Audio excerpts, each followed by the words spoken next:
Welcome to Beneath the Bible, where we're helping you dig deeper and uncover the world beneath the sacred book. Today, we're continuing our look at some perceptions of lions in the ancient Near East. Now, there is a lot of lion imagery to cover from the ancient world. So even in this two-part video, we're only going to cover a high-level view of how ancient people viewed lions. In part one, we looked at lions as threats, lions as guardians, and lions and kings. Be sure to check out that video if you haven't already. Today, we'll look at lions and divine imagery, and we'll conclude with how lion imagery was used in ancient Israel, including the figure of the Lion of Judah. Let's dig in.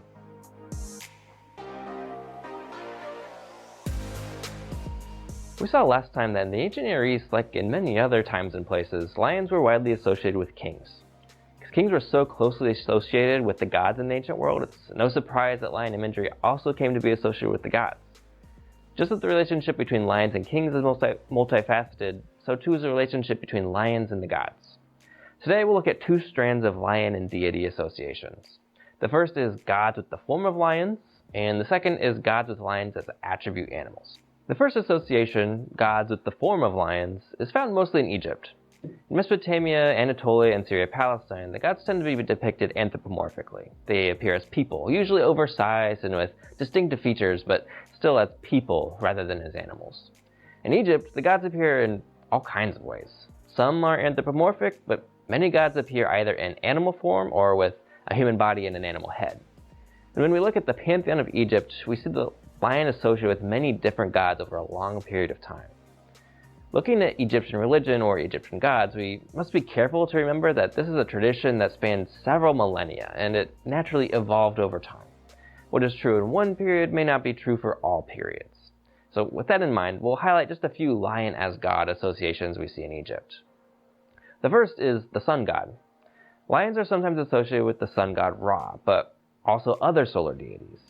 In ancient Egyptian art, the lion may have the solar disk appear on his head, linking it with solar aspects. And in text, the sun gods are sometimes called the lion of the lower heaven, the mysterious lion of the eastern mountain, and the lion of the night. The earth deity Aker or Ruti is another lion deity in the ancient Egyptian pantheon.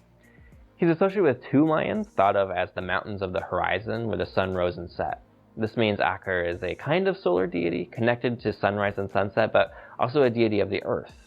Because these lions named yesterday and tomorrow were where the sun rose and set, lions came to be thought of as guardians of the gates of the morning and night, where the sun entered the sky and left it at night. So the lions as solar animals were associated with the rebirth of the sun in the morning and the destruction of it at night. This is perhaps why we see lions as guardians at temples and palaces in Egypt, which we talked about last time. We also see lioness imagery associated with Egyptian goddesses like Sekhmet and Bastet, among others. Sekhmet means powerful one, and she's usually shown with a lion head and a female body. She was particularly popular in the New Kingdom or during the Late Bronze Age. She was associated with warfare, sickness, and healing. Her dangerous or threatening aspects received the most attention. For example, the hot desert wind that brought disease was understood to be the breath of Sekhmet. The cult which worshipped her was largely there to appease her and keep her fury at bay. But her ferocity was also what made her a good protector, and she was often understood as the protector of the pharaoh in particular. The goddess Bastet was also originally depicted as the lioness, similar to Sekhmet. However, over time she came to be depicted with the head of a cat, not a lioness, becoming domesticated over time, with more benevolent aspects being celebrated rather than the dangerous ones. She was also envisioned as the protector of the king. We can see that in this necklace, which shows the lioness form of Bastet. She has the solar disk and Uraeus on her head, symbols of the sun and protection respectively. We can see she is nursing the young king as well. So we see that lions as gods in Egypt are often associated with the sun and solar aspects. They also have dual and often conflicting roles where they are aggressive and dangerous, but also protective and nurturing. Lion familiars or lion attribute animals are known throughout the ancient Near East. And when lions appear as attribute animals, they are usually either shown on a leash or otherwise tamed or subdued, or they are shown with the god or goddess standing on their back. Either way, what is being depicted is the ability of the god or goddess to harness the innate power and danger of the lion. The god is thus able to withhold the danger of the lion, but also able to unleash the power of the lion at will. This stela from Al-Kadbun in Syria, dating from between 1200 and 1000 BC, shows a god, probably the storm god Hadad or Baal Hadad. He has a horned helmet, a long tassel down the back. He's holding a lance, and we see he is standing on a lion that is either roaring or opening its mouth to attack. God standing on lions rather than riding on them is a known motif, but we actually see lions associated with goddesses with greater frequency. For example, this is what is called the Burney relief. It dates to the 18th or 19th century BC and comes from southern Mesopotamia or modern Iraq. In the center, we see a nude standing figure. The horned cap is a standard Mesopotamian marker of divinity, so this is a goddess. She's holding what scholars call the rod and ring. There's debate about what this symbol means, but whatever the meaning, we see it associated with deities in Mesopotamia, so this only reinforces that this is a goddess. She has wings, which are again associated with divine and semi-divine beings, and she's flanked by owls, which are unusual for Mesopotamian art. What's important for us today is that the goddess is shown standing on two lions. There's no wide agreement, though, about which goddess this is. It's been suggested that this is the demon Liltu or Lilith. You can learn more about her here. The British Museum, which currently houses this artifact, understands this to depict Erish Kigal, a goddess of the underworld. It's also been suggested this is an underworld form of Inanna or Ishtar. Part of the reason for the interpretation is because of the lions, which was an attribute animal of Ishtar. So again, the goddess Ishtar was associated with many things, including sexual love and war. She was the goddess of rain, fertility, and the evening star, what we know as the planet Venus. She could be represented in a number of ways. Sometimes she was represented with just 8-pointed star. She was also shown with rosettes and sometimes with the sun disk or crescent moon. She's also frequently associated with a lion familiar. In this depiction of Ishtar, we can see, despite it being broken, that she has a horned cap, is holding a symbol associated with her, and is next to a lion. The lion was particularly associated with Ishtar, and she was sometimes called the driver of 7 lions. She was a temperamental and fierce goddess, so the lion was ideally suited to her temperament. The image of a goddess on a lion is well attested not only in Mesopotamia, but in other places. Here we can see several examples, some from Egypt, some from elsewhere in the Near East. During the Late Bronze Age, in particular, a goddess named either Ketesh or Kadesh or some similar variant became very popular. Her name means something like the Holy One, and she was often depicted nude, holding symbols of her office, including standing on a lion. So we've covered a lot of lion imagery, but even these 2 videos are not exhaustive by any stretch of the imagination. Hopefully we've given you a hopeful overview of how the lion was understood in the symbolic world of the ancient Near East, but this channel is beneath the Bible. So the natural question for us to conclude with is, how do we see lion imagery used in the Bible? How did the people who wrote the Bible use lions in their symbolic world? Did they simply adopt the lion imagery of the people groups around them, or did they use this imagery in unique ways? In the Bible, we see some similarities with lion imagery in the wider ancient Near East, but actually not a ton. On this channel, we tend to highlight how Israel shared a lot of its cultural world with its neighbors. Now, Israel was a product of its time and place, and we should expect commonalities with its neighbors, but that's mostly not what we find when we look at lion imagery. We do see lions depicted in naturalistic ways in the Bible. They're seen as terrible and obvious threats. This is one way that they appear in the wisdom literature, for example, Proverbs 22:13 and 26:13. They were threats to people as well as to livestock. The fact that lions were threats beyond the capacity for average people to subdue gives many of the lion metaphors in the Bible their potency. The lion in Israel was a trope for power, just as it was among Israel's neighbors. This is the most basic element of the lion symbol in the ancient world. But this is kind of where the commonalities end. Israel has no lion king associations. There aren't really images or accounts of lion hunts or Israelite kings conquering lions, either in historical accounts or even in metaphorical accounts or poetic passages. Now, that's not to say kings aren't linked with lions in Israel. In a few passages, kings and lions appear together. This is the case in Proverbs 19 and 20, where the king's wrath is likened to that of a lion. In Proverbs 30, a secure king is compared with a lion that does not retreat. So here are some links between the king and lions, but they're pretty generic. It's nothing like what we see with the great kings of other ancient Near Eastern states. We do see specific kings linked with lions in the Bible. In 2 Samuel 1, Saul and Jonathan are called mightier than lions. But the context here is a lament for their death in combat, not a celebration of their power. The reference to lions is more ironic than anything else. Saul and Jonathan are not the victorious lion kings, despite their apparent lion-like strength. They were killed in spite of such qualities. There are lion killers in the Hebrew Bible. David is the most obvious example. In the story where David goes to the Israelite camp in 1 Samuel 17, he hears Goliath taunting the army of Israel, and when David puts himself forward as the champion of Israel, he says that while he was a shepherd tending his father's sheep, he has killed both a lion and a bear. He seized the lion by its hair, struck it, and killed it. Now, this is often glossed over in the story, because there's a lot of exciting material just in this one chapter. But don't miss what's happening. David's reference to himself killing a lion and a bear while speaking to Saul, who refused to fight for Israel, should at least be seen as foreshadowing David as king, and it may even be David outrightly asserting himself as a potential kingly figure. David describes killing a lion in the exact way that ancient Near Eastern iconography depicts it. This is David claiming kingly qualities in the story, even though he's not yet king. His victory over lions is part of his resume for being king. Some interesting parallels have been drawn between this passage and some variants of the Gilgamesh epic, but we don't have time to dive into that at the moment because there are other lion killers in the Bible. One of David's mighty men is recorded in 2 places as going down into a pit on a snowy day and killing a lion. Samson is also recorded as killing a lion in Judges 14, but it's notable here that Samson does not kill the lion in his own strength. It's explicitly stated that the Spirit of the Lord came on him and he tore a lion with his bare hands, which is again reminiscent of Near Eastern iconography. So what we see is that heroes kill lions, but kings don't. Now, there's an important caveat here. Certain parts of the Hebrew Bible maintain an anti-monarchic position, so they tend not to lionize Israel's kings, as it were. So the absence of lion imagery associated with the kings may be an editorial choice by the Bible's later authors and redactors. It may not be a reflection of historical reality, but of theological reality.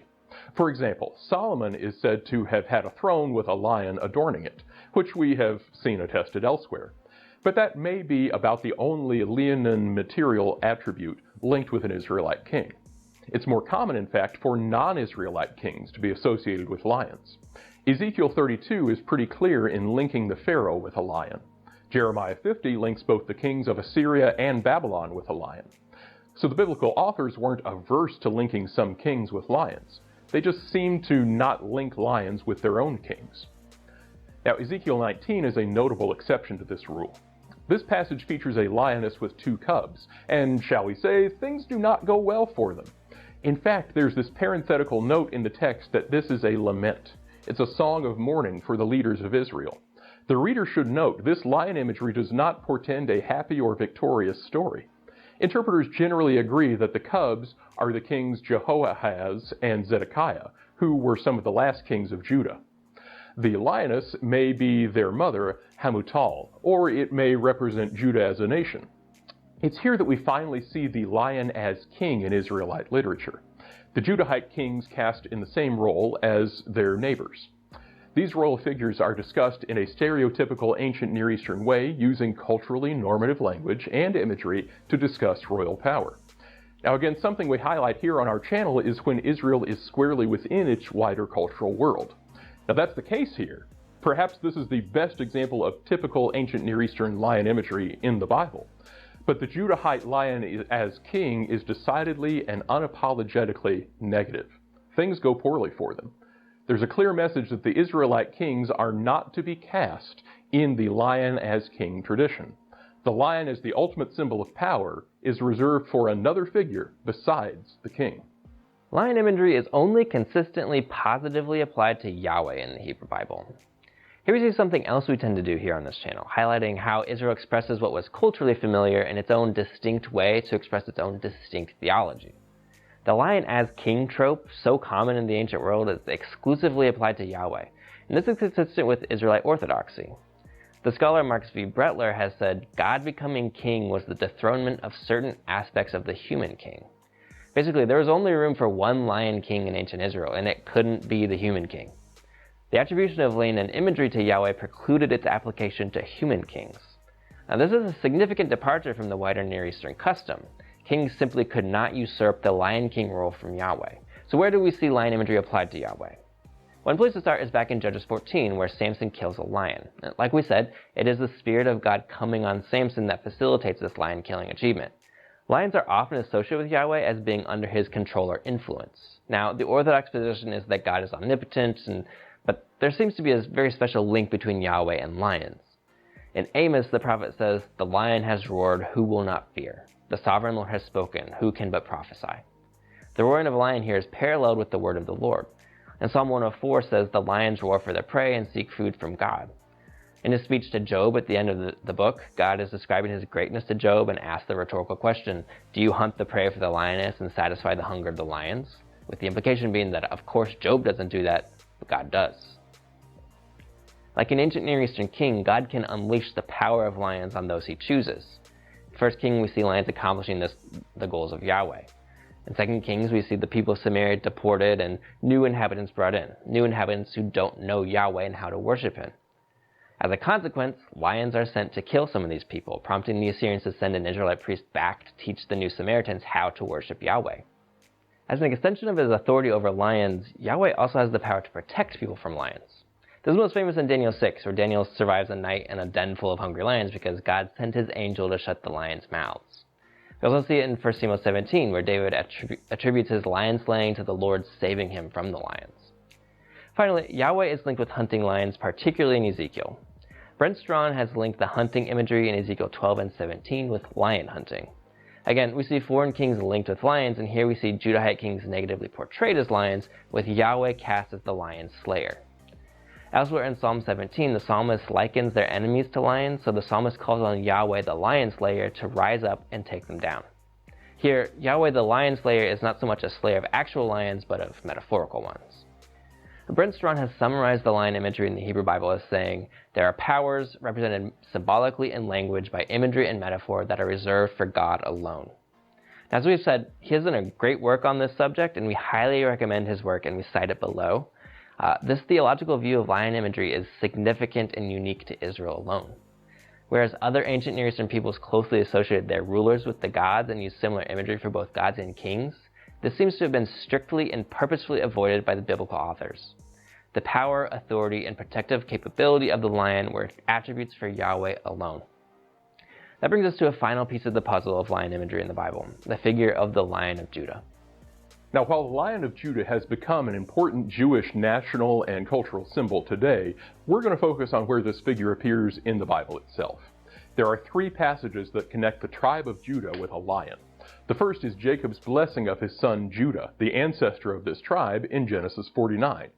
It reads, "As for you, Judah, your brothers shall praise you.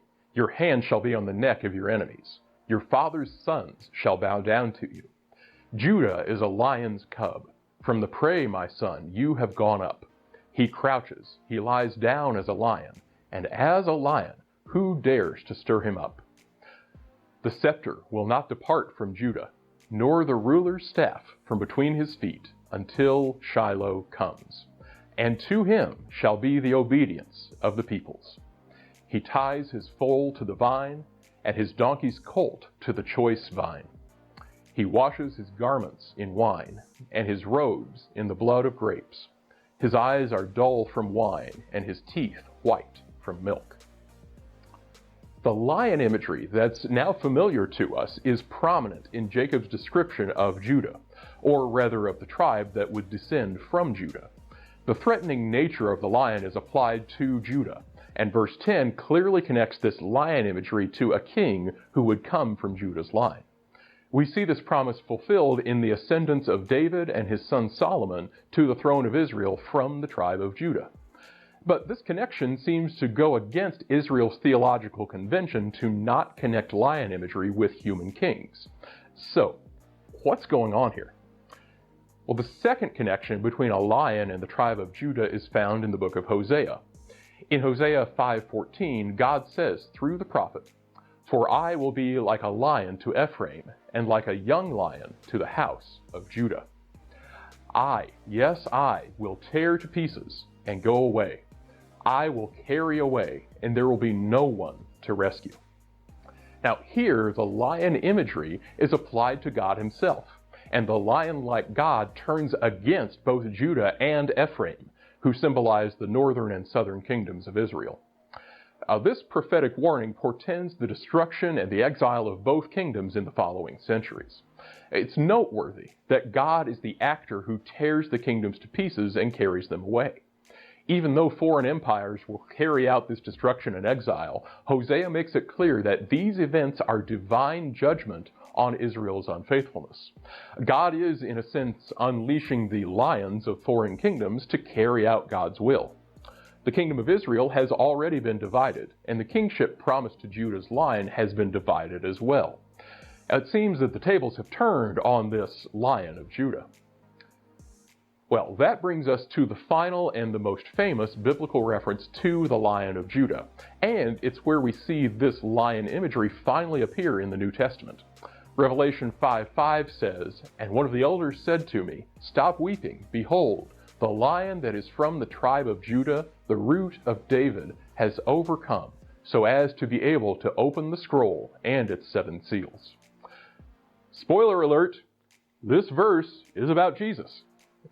It connects the Lion of Judah in Genesis 49 to the Davidic line, and we think it also draws on the lion imagery of Israel's past to make a statement about who Jesus is.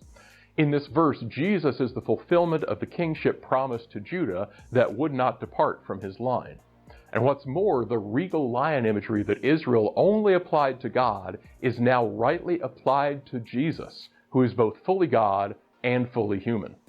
Jesus is the conquering, unstoppable king who embodies the lion's power and majesty.